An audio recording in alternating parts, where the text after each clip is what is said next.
first volume, we looked at the main line coming out of knight c3, queen d8, where white puts his pawn on d4, his bishop on c4, and his knight on f3. I should stress once again, this is by far the most common way for white to play, and you will encounter this frequently in your games when you employ queen d8. But nevertheless, we should now look at other systems for white, because this way of playing is so rare in master play. We will not see many examples from a very high level of chess, but I hope that the examples I'm going to show you will help you to play this system better. It really is a time-efficient way to play with black, and a very solid and reliable way too.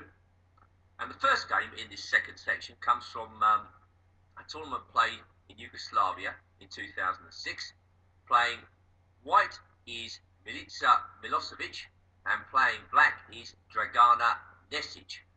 And in this particular game, white decided to set up her pieces with the pawn on d3. The bishop came out to c4, black put the pawn on c6, and white put the pawn on d3. But this didn't stop black from putting the bishop on f5.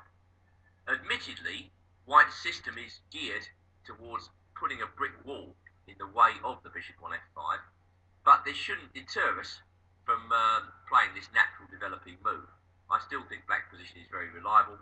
He or she is going to follow up with the typical moves, e6, knight f6, knight bd7, and then take a look around to see which is the best square for the bishop on f8. Well, white again decided to introduce an original tinge to the play by playing knight Qd8. Perhaps she's thinking about flinging her f-pawn forward at some point. This would be one of the reasons why the knight comes to e2. And the other one, of course, is the fairly standard reason of putting the knight on g3 to attack the bishop. Well, black played knight f6. White played bishop g5. Black played pawn up to e6. And now white plays queen to d2. So, a fairly flexible way of developing the pieces with white. A fairly natural way too. And we're not quite sure where white is going to cast in this game. I mean, in general, when white delays casting to this extent, I think we can say that he or she is looking perhaps to cast on the queen side. How should we tackle this? Well, when the knight's on f3, usually bishop b4 is the way to tackle casting on the queen side. But if black plays bishop b4 in this position, I think in the game, black made the sensible choice of playing bishop d6. I think if black goes bishop b4 in this given position, white is in good shape to play a3. And with the knight on e2, bishop takes c3 will make a great deal of sense. In general, that move is only good for specific reasons, usually just to double the white pawns. But when there's no doubling of pawns, really it's just a gratuitous surrender of the two bishops. And now I think white is clearly better in this position.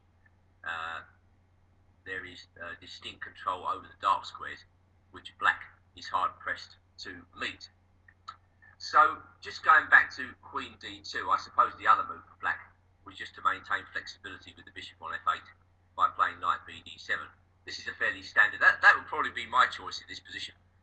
This is a fairly standard position, and black is basically waiting for white to castle to see what to do next.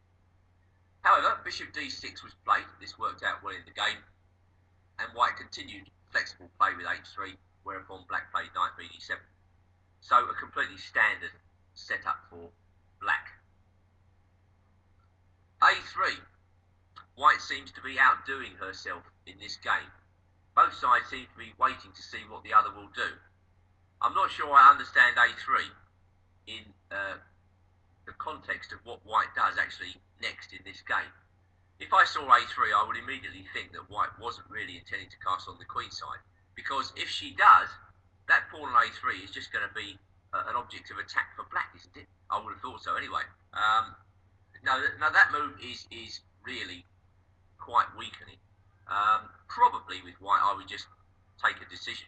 What side am I going to cast on? If I'm feeling aggressive on that day, I'll cast on the queen side. Well, after this, let's see what's sensible. I think very sensible for black is queen c7, and probably black will cast on the queen side as well. This is obviously a solid approach. If black wants to, black can go for broke with moves like b5 and then a5. I'm pretty sure this is why white played a3. She didn't like the prospect of this queenside pawn avalanche coming at her. But still, I mean, it's not totally clear, this position, because black's still to find a haven for her king as well. However, you know, black obviously has some sort of attacking chances in this position. Going back to castles on the queen side, another move will probably be h6, and then ask white what she's going to do with her bishop. I don't think bishop h4 is a great deal of good. Bishop f4, yeah, that's probably the best move. Black just plays queen to c7, and it's fairly level. Black will castle on the queen side with a perfectly reasonable position. So even if white castle queen side, there are plenty of alternatives for black. I think probably the most sensible move for white here is simply to castle on the king side, and then black should probably castle king side too, but you could play h6 first and just ask white what he's doing with the bishop. Obviously, if he goes bishop f4, we could play queen c7, and castles will come very quickly, again with a completely equal game. The problem with the pawn on d3 is that it tends to restrict white's options with the major pieces. I mean, at some stage in this type of position, white is going to have to get his rooks and his queen into the game. And the pawn on d3 is very good for restricting that bishop on f5, but not much good for anything else. And again, black is completely equal. I suppose the only drawback to playing h6 in a position like this, if you're going to castle on the king side, is that perhaps one day you've got to be aware that white can maybe sack a piece on h6. But that's a long way off. It's highly unlikely. And black is also fine in this position. So we return to the game, and a3. Black gave the bishop a prod with h6. White went bishop h4, and black played queen to c7. So very reasonable play by black, and quite easy to understand. And now white makes a surprising decision to castle on the queen side. This is a move of a player who can't quite decide what to do.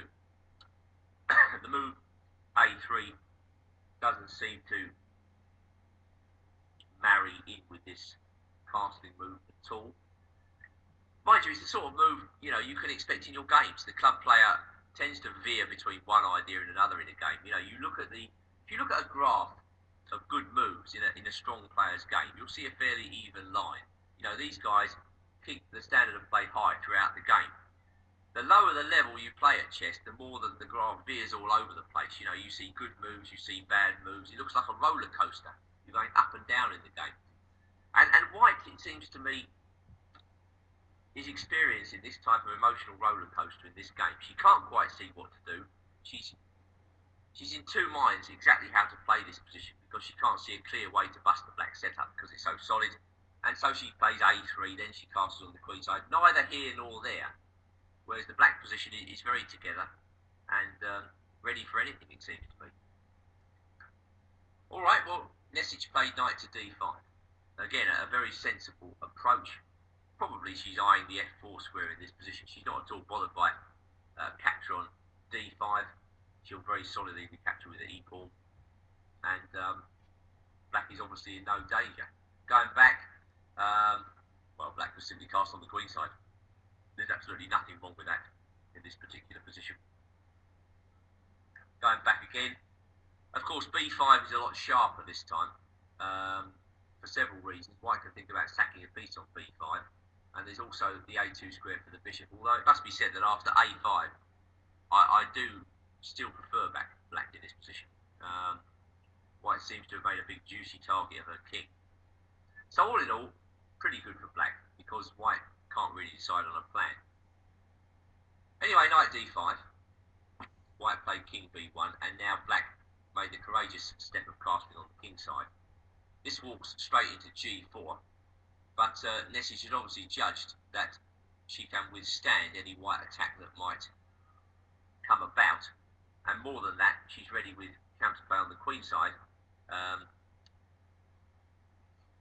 courtesy of the A and B pawns. So it's getting sharp. I should say, when players castle on opposite sides, it's all about activity, it's all about speed, it's all about attack. So Black has obviously made the decision to castle, and she says to herself, okay, I can take it. You show me what you've got. I'm ready to push my pawns. Bishop g3. Bishop's not doing very much on h4, so she gets it back into the game. Black is happy to swap and play the knight up to e5. So a very good square for the knight. And white moves out of harm's way with bishop a2. Queen to b6. Black is just improving the position of the queen. White plays f4.